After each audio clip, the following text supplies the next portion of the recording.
there's a time and a place to be salesy. Everyone knows you're trying to sell to them, so there's no reason to try to hide it. But at the same time, I am really big on just, again, having a reason to show up. So at least try to make it interesting for them and try to have there be something they can take away from the email besides just the product you're selling.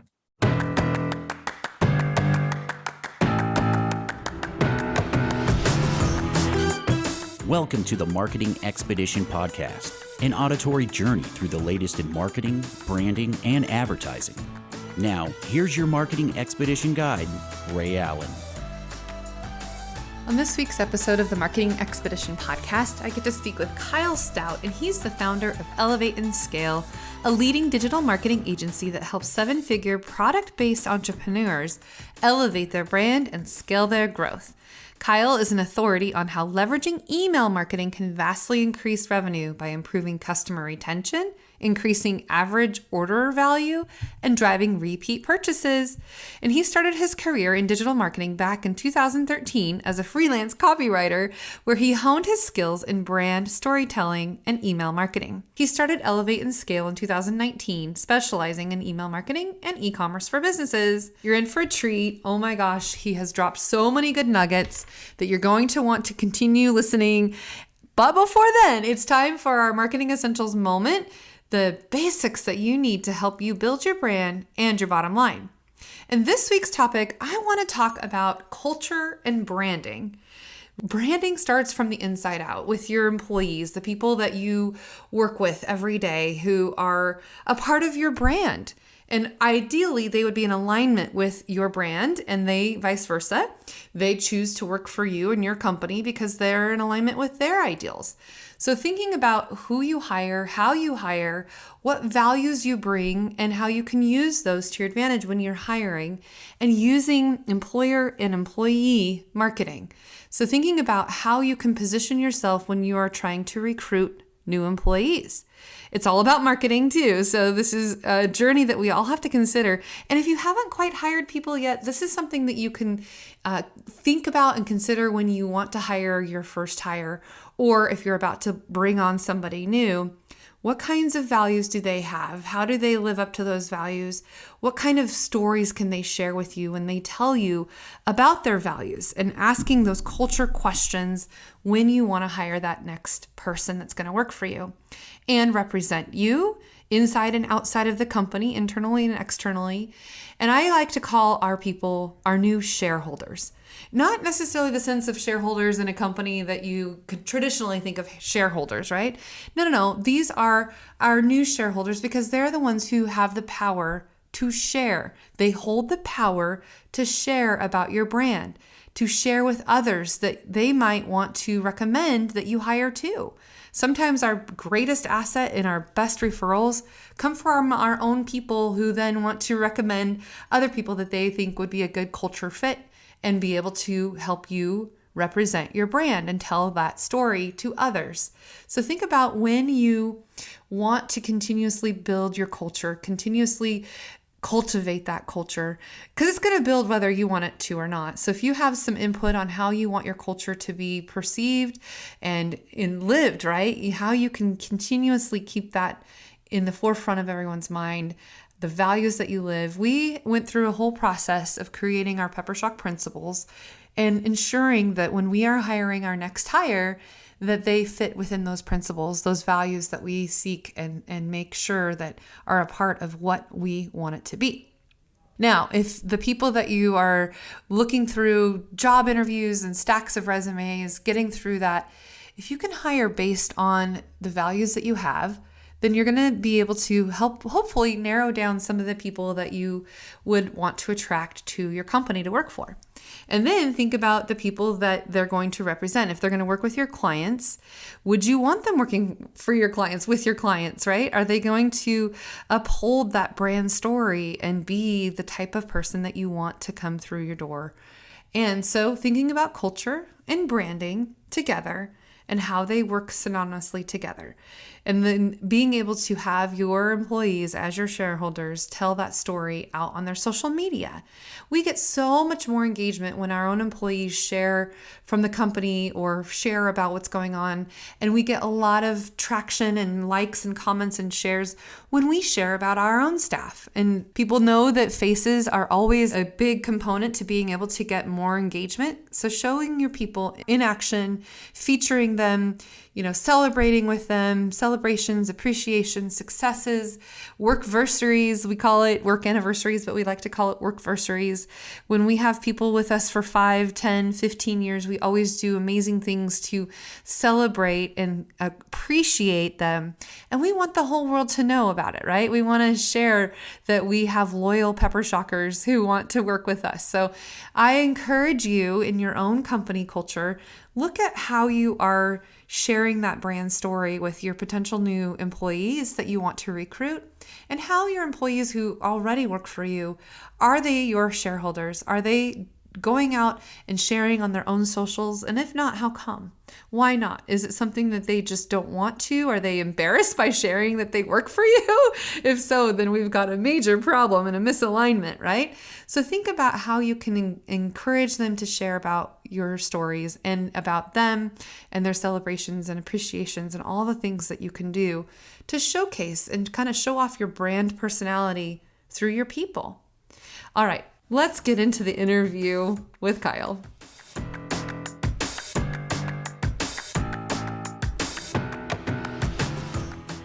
Welcome to the Marketing Expedition podcast. I'm your host, Ray Allen. I'm the president and CEO of Peppershock Media and the founder of the Marketing Expedition community. And I'm so excited to have Kyle as my guest today. Welcome to the show, Kyle. Thanks for having me. Excellent. So tell us a little bit more about you, sort of how you got started into what you're doing now, and just share what was what kind of made you want to do copywriting and all the things that you've been doing. Okay, yeah. So I'm the founder of Elevate and Scale. We're an email marketing agency, but I started out as a freelance copywriter back in 2013. And originally I was just taking on any project I could get. I was doing a lot of sales copy for people's websites, for their emails, landing pages, that kind of stuff. And the one area where I would consistently see the best results and also just what I seemed to enjoy the most was with email marketing. So then later in 2019, when I started my business, I knew that, okay, this is what I want to specialize in because it's something I enjoy. And I had attempted in the past to offer multiple services where I just didn't know those other services as well. So I knew that I really wanted to niche down and just focus on this one area where I've been able to see a lot of success with clients. Hey, that's what they say. Niches mean riches, right? Niches mean riches. Yep. So I want to know, because email is so tricky these days because we all get so many emails. I want to know some tactics, and maybe you can go into depth on how you have been able to be so successful with email marketing and some things that you've learned along the way. Okay. So, it starts with your strategy. So a lot of times companies, they either just don't really know what to do with their email marketing or they haven't really given it enough thought. I think people tend to take it for granted because it's always been there. It's not as new and exciting as all the different social media platforms. So a lot of times people fall into the habit of just doing like a weekly newsletter or a monthly newsletter or something like that. And that's fine. And it's better than nothing. But what I would say is the first place to start where a lot of businesses are neglecting would be with your segmentation.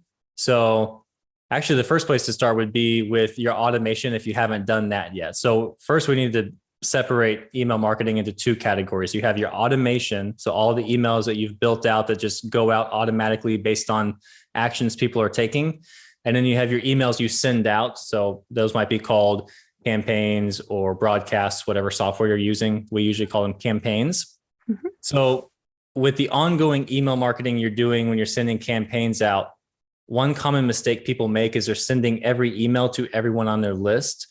And an easy way to make your emails a lot more relatable to the people you're sending them to is to create segments based on product interest, purchase history, their level of engagement. You can even create segments based around demographics or location. Sometimes those things are relevant to your business. And so now when you're creating the content for that email, now you have a starting place of where you can have a conversation starter or take an angle for the content of that email that caters more to that group of people. So that's going to make it more enjoyable for them to receive those emails and also make it where they're more likely to buy.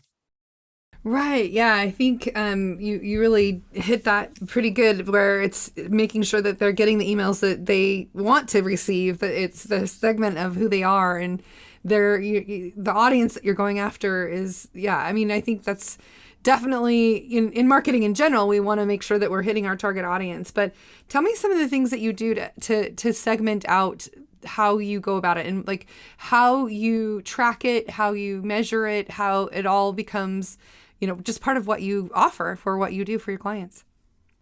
Yeah. So when you're starting out, let's just say you don't have a very big list, you're probably not going to be doing as much segmentation, to be honest, because if you have a segment that's only got 50 people or 100 people, unless you're selling something that's really high ticket, it's probably not worth the effort and money involved to, create emails for those really small segments. So starting out, the first place that anyone can get started would be engagement-based segments. So you can call these something like a 14-day engagement group, a 30-day, 60-day, and so on. You can go on to these different time frames. And what that means is that the people in that group, and you can define what they have to do to be quote unquote engaged. But what we typically do is, let's call it a 30-day engaged group. That means that person has opened an email, clicked an email, or visited the site in the last 30 days. And then you can build out these different groups based on different time frames going out to, as far as you want, but we typically are focusing mostly on the 14 through 60-day engagement groups. And then the less engaged people, we just don't email as often. So the thinking there is that the people who are more engaged, they want to get more emails from you. And the people who are less engaged, well, the reason why they're in that segment is because they haven't engaged with anything you've sent them in a long time. So they don't want to get as much from you. So if you keep emailing them and you're getting that poor engagement feedback in the inbox, Gmail and all the other inboxes see that, and that will hurt your email deliverability if you keep emailing to them and those people continue to not open and not click. And then so now your emails are more likely to go into the promotions tab and more likely to go into spam for all the people who likely would want to get your emails. So that's the foundational place to start. And then you can also build them out for product interest. So people who have visited a particular product page, people who have purchased products. One common one that I like to use a lot would be customer lifecycle segments. So creating segments based around, I call it leads. So people who have never purchased, one-time customers, repeat customers. That might be people who have bought 2 to 3 times. And then VIP customers, which could be like 4+ purchases. Again, you can change these rules based on your business and your preferences. And what we'll do is every month, in the email marketing platform we primarily use, which is Klaviyo, you can generate these engagement reports on those different segments.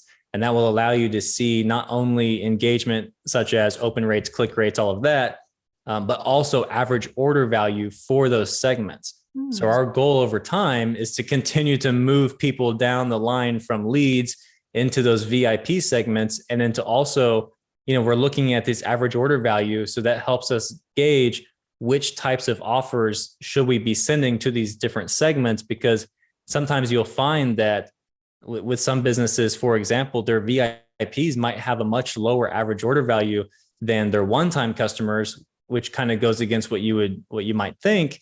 So that tells you, oh, okay, you know what? We don't have to be afraid to send them some of our bigger offers up front. And what might happen over time is that as they become a VIP, having made a bunch of purchases, they've likely been around for every time you've done some kind of sale or promotion, and the VIP is more likely to have jumped on all of those deals. So maybe their average order value has gone down over time, but their lifetime value has gone up. Oh man, I just love being able to know that you can have all of this data at your fingertips and understand exactly what they're doing and when they're doing it and how they're converting and all of that. I mean, it's different now than it was, 20 years ago because we didn't have all of the tools that we have. But let's talk about technology and the tools that you're using. You mentioned Klaviyo, right? And I mean, what are some things that you really like about it, and what are some maybe other tools that you've used or introduced and have experienced that you think, oh yeah, definitely, if you're getting started with this, you should use these tools, and here's why. I don't know. You tell me more. Okay. So in the past, I've really used a bunch of them, but some of them I wouldn't necessarily recommend. I know the go-to that if you were just to Google, like, what's a good beginner email marketing platform, you're going to find MailChimp. And I would honestly say, don't go that route, just because you're going to be very limited. Yeah. You're going to have to end up moving to a different platform. It is a lot cheaper, but there are some better options around that similar price point. Mm-hmm. A couple of other tools that we've used that have done really well have been HubSpot and ActiveCampaign. HubSpot is great, especially for B2B businesses, but you are looking at a higher investment. Mm-hmm. And a lot of times you're going to get the most value out of it if you're really taking advantage of the full package. They're different, they have a different marketing suites. I'm not sure what their offers are today. Mm-hmm. ActiveCampaign is great because it's not going to cost as much as HubSpot. It's not so much of a huge commitment, but it does give you a lot more advanced features that you wouldn't get with a tool such as MailChimp. So you're going to be able to do segmentation.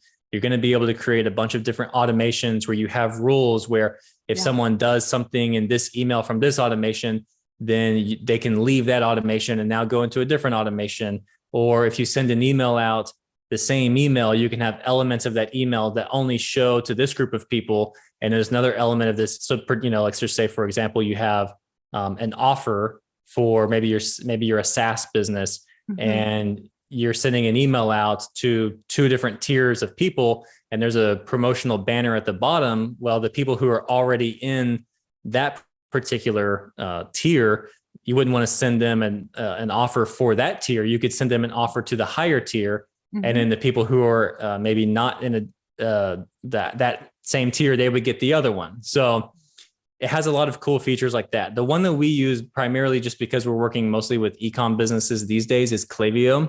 Mm-hmm. And Klaviyo, they do advertise themselves as being for everyone and not just for e-com. But again, you kind of find when you get into these different software that mm-hmm. they all try to appeal to everyone. But really, if you look at how they're built and how they work, you kind of find where their strengths are. And with them, their integration is so good with Shopify, which is what most e-com businesses are using. They're using Shopify or WooCommerce or BigCommerce, mm-hmm. and it works well with both of those.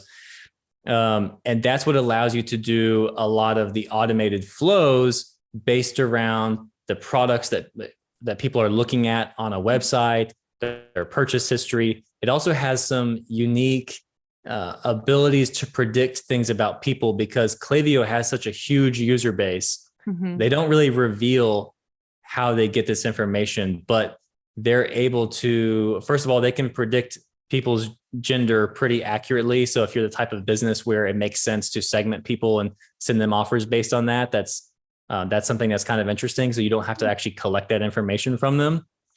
But then there's other things where they can predict when people are more likely to make a purchase again if they haven't made a purchase in a while. And we sometimes will set up flows based around that, and they do really well. Wow. And they have some other things like that. But the big thing is that being able to create automations to really optimize your sales process in Shopify, and also to just have really good data of what's going on with your customers that transfers back and forth between Klaviyo and Shopify. That's where we think that Klaviyo really shines. Mm-hmm. Also, it's just, I think, pretty easy to use if you've had some experience with these types of software before.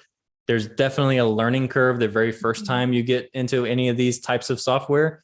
But once you've been involved with at least one, I think Klaviyo is one of the more user-friendly ones. Nice. Have you heard of Benchmark One? Formerly, I think they were Hatchbuck, and then they combined together. Have you ever used that one before? Huh. Okay.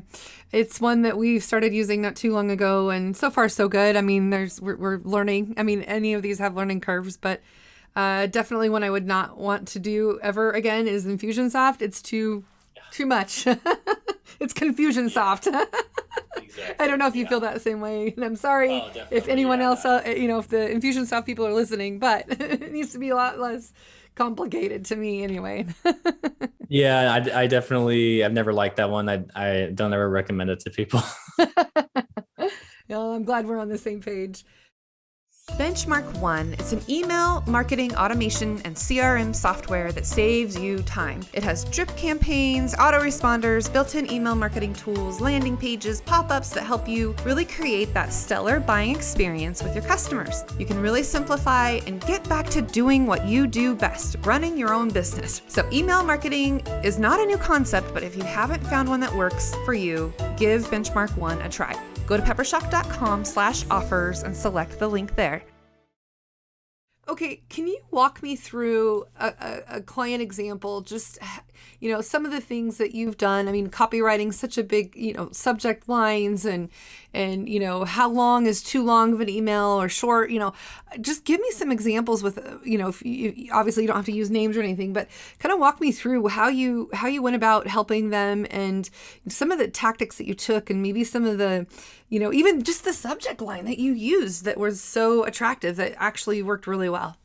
So subject lines, while they are important, open rates have been inflated ever since the iOS changes. And what I have found to be most consistent as far as getting good engagement with your emails and open rates is not so much about the subject lines. And the reason why is because there are some, I can tell you some tactical things you can do with subject lines to increase opens, but it won't have an impact on clicks and purchases as much as you would think, even though you're getting more eyeballs on the email, because a lot of times the things you're doing it's almost like you're tricking them into opening. So if you use their first name in the email, or sorry, in the subject line, you're going to get higher opens.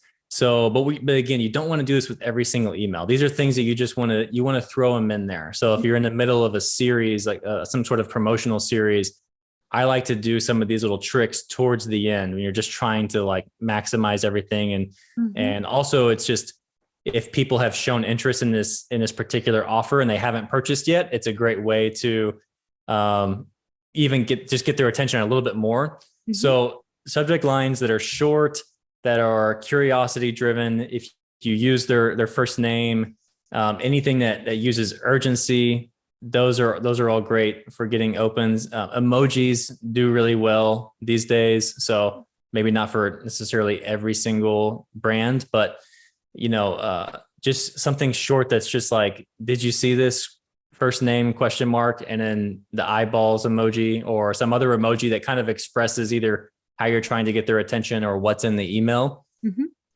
Those kind of things, because it doesn't seem like there's just not enough there where it's curiosity driving. Like they have to click like, okay, what are you talking about? So not giving away too much in the subject line, that's a big thing, but that's not really where we've seen the biggest lift for what we've done for our clients. So what I would say that has the biggest impact on open rates is actually just nailing down segmentation and then matching the content in the email to that segment. And what's going to happen is it depends on what that business has been doing up to this point. So if they haven't really been doing too much email marketing yet, and we start doing weekly emails, there's going to be a little bit of a kind of a shock to the system at first. So some people they're like, oh, hold on now, you haven't emailed me in 6 months. And all of a sudden I'm getting an email a week. And some people don't like it. Some people do like it. So the metrics kind of are kind of all over the place for those first few emails. And then it starts to stabilize. And what you'll find is your open rates over the long term. So again, you can do a little trick here and there to maximize open rates today. But if you want to have good open rates for, this month, next month, and the month after, it's really about giving people emails that they want to open, and they're going to open regardless of what the subject line is. That's the thing I've noticed the most when it comes to that. But to give you some examples of some areas where we've been able to come in and have success with a new business or with a new client of ours, the first place I look at is the sales process. So looking at the step-by-step process someone has to take to go from maybe not even knowing your brand at all to being a customer, because most businesses are already doing top of funnel marketing, whether that's social media, SEO, running ads, whatever. And those things tend to take up the most of our time and effort and money. And what's happening is you have people who are actively in your sales process right now, and you're just not getting as many sales from them as you could. So you're not getting as high of an ROI as you could from that top of funnel marketing investment. So that's really where we can take a business where their email marketing might only be, 5%, 10% of their total revenue and get it up to 25, 35% of their total revenue within a month or two, which sounds crazy, but it's because they had a leaky bucket. They just had a lot of holes in their sales process because they didn't have any follow-up built into their sales process, or they just didn't have very much. Maybe they only had like a couple of welcome emails and then maybe a thank you email after someone buys, but they weren't looking at the step-by-step of, it's going to depend on your business, but for an e-commerce business, someone visits your site, then they go to a product page and they add their product to cart, then they initiate the checkout. Well, every single step of that process, you can actually have an automated email that bumps them along to the next step of the sales process. So it just comes down to math. There's just a certain percentage of people that will convert by you adding that little bump at every step. And that adds up to a lot of extra revenue. No, that's great. And, let's talk a little bit more about the new iOS update and these privacy settings and, cookies everywhere. And I'm not talking about the kind you get to eat, but, there's just a lot going on. And I know that email has always been a little tricky and a little gray in obtaining lists and then having, opt-ins or opt-outs and double opt-ins and all these things. I want to know, how do you navigate this new world that we're in? So it hasn't had as much of as a negative impact as people make it out to be. I think it's really hit the paid media side way harder than it's hit email.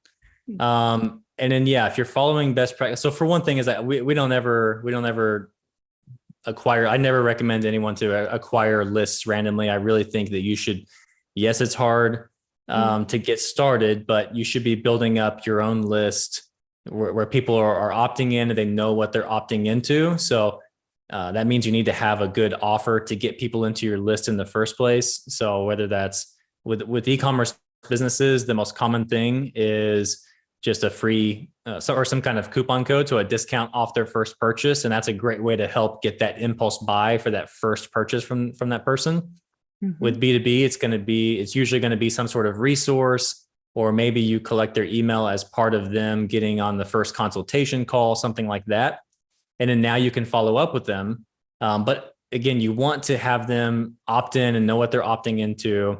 And then what's happening more, not even just with the iOS updates, but also the inboxes themselves. All these different platforms are making changes, and they're all kind of battling with each other right now. But more so than just the privacy part, a big thing that's happening is the inboxes are getting very sensitive to engagement. So if people aren't opening and clicking, the inboxes are so much faster to try to blacklist your emails and just not send them to as many people as they would have in the past. And so I think what that does is that's harming your email deliverability. So that's where we're seeing more of an issue of that than we are with iOS.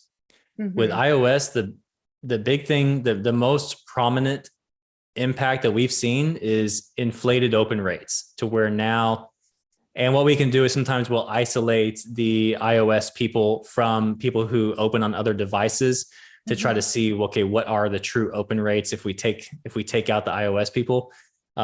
Sometimes that can be useful. Other times it depends on your customer base and how many of them are iOS people, to kind of help you, gauge that. But so part of that's why we just don't really pat ourselves on the back for high open rates anymore, because the open rates are inflated. And the big concern beyond privacy is really just making sure that we're getting good engagement and we have good email deliverability. that's the key, is not just deliverability, but open rate and getting them to do something, the action that you want them to do, and to make that happen, and just getting through all the clutter. I think that's the difficult thing that we're always running into now is we're inundated with so many things and so many emails. I mean, my inbox is insane. It's just got so much in it. So having the right message at the right time, and using the right copy to get there. So let's talk a little bit more about the copy in the body of the emails. What have you seen? I mean, I guess it probably works differently for every segment, but kind of from a universal perspective, what have you seen that tends to work? Short emails, long emails? Do you include an image? Do you include multiple images? What kind of images? Just tell me more about kind of the messaging that you're getting out there that seems to be working really well. Okay, so with e-commerce, we do typically use very image-heavy emails. With B2B, you really don't need, you can either go no images at all and do plain text, or you can keep it a very conservative image email where it's like maybe you have a nice logo header, maybe you have a nice graphical footer, and it's all text in the body. So there's more emphasis on the copy. And that just, again, the offers are different and the customer is different. In the B2B space, it's like they're kind of in on the game with you. It's because it's business to business marketing.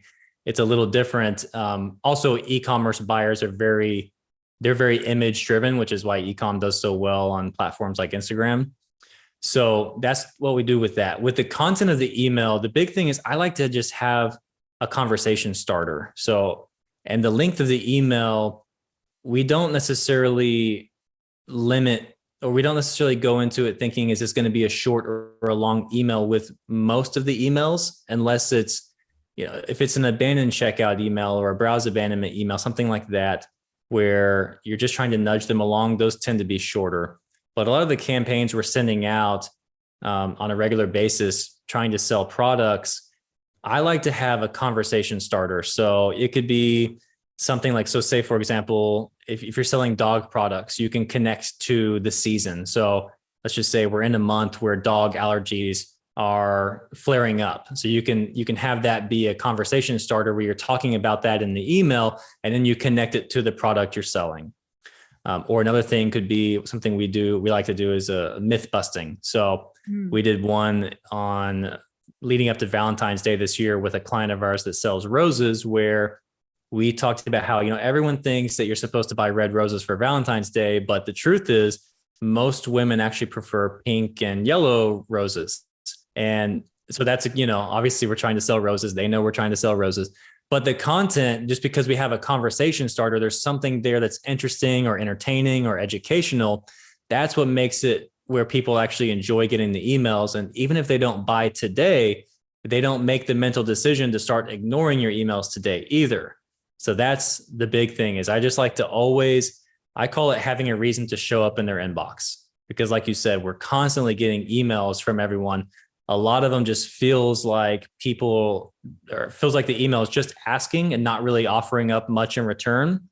But if there's something in there where I've learned something, or it was at least interesting in some way, even if I'm not buying, I'm not upset. It wasn't a waste of my time to have opened the email.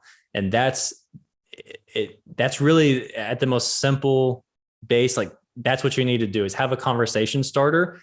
And then you just tie it into the product at the end of the email. So if that can be accomplished in one paragraph, that's fine. If it takes, 2 or 3 paragraphs, and as long as you're not, wasting space with your copy, and you're making sure that the copy you have is impactful, but you just needed to use that much copy to really get the point across. Because a lot of times with educational emails, you just have to give them a little bit more information to really get the point across. And that email is going to be a little longer, and that's usually okay. We find that email length has less of an impact on performance than the actual content, what's being said in the email.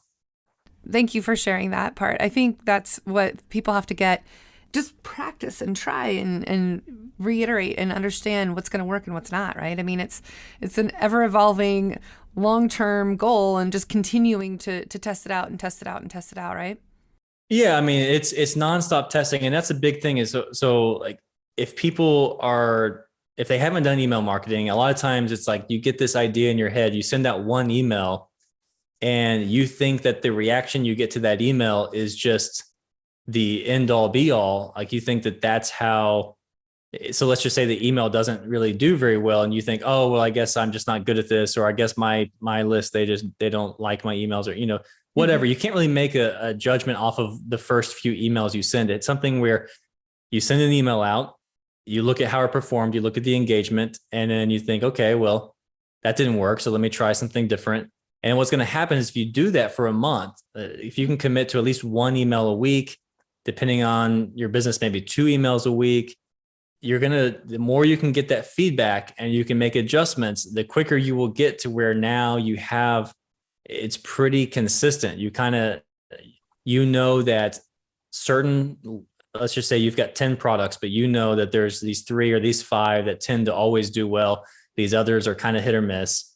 That's one factor. You have certain segments where you just know, like, okay, we've sent enough times to these different segments where these segments tend to perform better and these don't. And it's just a matter of paying it, actually tracking that performance, paying attention to it. Mm-hmm. And like you said, just having that mindset of knowing that everything is a test. You're not just going to do email marketing for 6 months and stop forever. This is going to be for as long as you have your business. You're going to be continually doing this. So it's always, everything in marketing is always testing. It's always just trying to get better and trying to improve and trying to learn from what you did previously. And then it sounds kind of daunting at first, but the time goes by quickly. Every year the time goes by quickly. So if you just look back in the last 6 months, if you haven't been doing email marketing, and I mean, that's 6 months of data you don't have. So if you just get started today, next thing you know, it will be a year later and you will be so much better than you are now.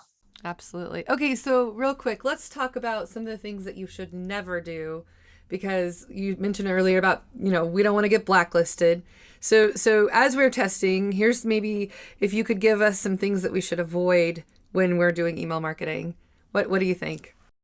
Okay. In general, I would say don't send every email to everyone on your list. You at least exclude some of those people who are really unengaged, like if they haven't engaged at all in the last year, even 6 months out. Because here's the thing, you can have automation set up to try to re-engage those people. So they're not just totally lost. And those emails are crafted in a way to try to win them back. So you can have, you can Google this if you want to learn more. You can look up like a customer win back flow, or a sunset unengaged flow. Those are terms you can Google and you'll find resources about that. And those will help re-engage those people. So they're not totally lost. They're not being totally ignored, but you're also not taking the hit to your engagement with the email inboxes that's going to harm your performance across the board. Mm-hmm. So that's the first thing. A lot of times, again, people they just didn't know, right? It's like they thought, oh, I have this list. I've put a lot of work into building up this list. I want to send to everyone. And it kind of makes logical sense, but a lot of times you're doing more harm than good to yourself by doing that, by sending to everyone with every email. Mm-hmm. Another one is being too salesy. It's like there's a time and a place to be salesy. Everyone knows you're trying to sell to them, so there's no reason to try to hide it. But at the same time, I am really big on just, again, having a reason to show up. So at least try to make it interesting for them and try to have there be something they can take away from the email besides just the product you're selling. And again, it's not that you can't ever do those salesy emails. There's definitely a time and a place. And there are a lot of people who love shopping. So it's not always bad, but just don't do it every time. And then email frequency is a big mistake, or a big area where they get it wrong. And it works both ways. Some businesses are sending way too frequently and they're not paying attention to what's happening with unsubscribes and with spam rates. And what's happening is they don't realize it yet, but they're losing more people than they're gaining on their list.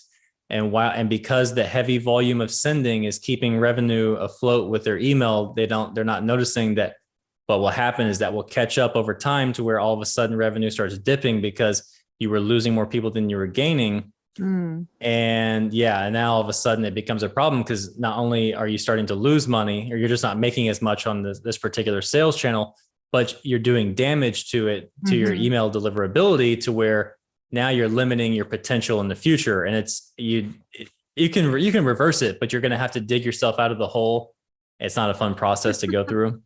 No. Then on the other side, a lot of businesses surprisingly don't send frequently enough. Like they're only sending once a month, and they should be sending weekly, or they're only sending once a week and they could be sending 2 to 3 times a week. So, and the more you put some thought into who you're selling to, as opposed to what you're selling, and you really take that approach when you're creating the content and you're trying to make these emails educating or inspirational or just fun in any way, the more you can get away with sending more, and you're going to generate a lot more revenue from your email marketing. There's a word for that. Edutainment. Yep. To make it educating and entertaining. Thank you so much, Kyle, for all of this wisdom that you dropped today. Oh my gosh. How do people find out more from you, or if they want to, look into what you can do for them? How can they get a hold of you? Yeah, so you can find me anywhere online at Elevate and Scale. I also have a checklist, free download checklist that I've created that it's called Win Before You Send. So if you go to winbeforeyousend.com, this checklist will take you through everything you need to do whenever you're sending campaigns. So setting them up, doing all of your quality control. So it's going to help you send campaigns that generate more sales and get better engagement, save time. And also it's just a step-by-step process that you or anyone on your team can follow.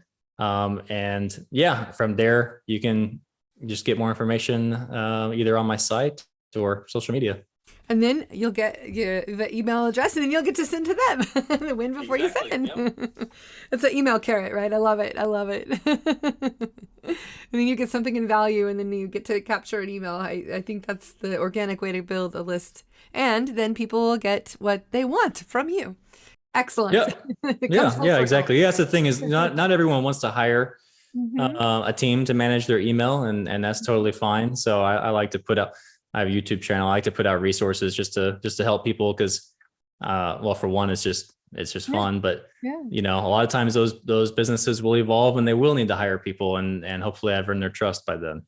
Be there when they're ready. Yep, absolutely. It's do it yourself, done with you, or done for you, right? There's the level of business that can be done. So thank you again, Kyle, and just great information. And for those of you listening, the best thing that you can do for us is give us a review on this podcast, and then share it with others that you know that need to hear what Kyle had to say today. Right, Kyle?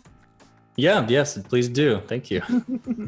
All right. Again, for those of you here, thank you. And until next time, everybody, enjoy your marketing journey. Thanks for listening to the Marketing Expedition podcast. Want to continue the journey?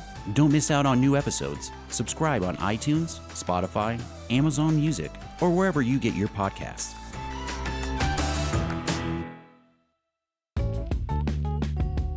Wouldn't it be great if there was one place you can go to get all the latest information and tips about marketing and advertising? The Marketing Expedition community is that place. People like you gather in our online community to build relationships with others and find the latest marketing trends, tactics, tools, and technology. We help you build your brand and your bottom line. Start your adventure today. Visit themarketingexpedition.com to find out more.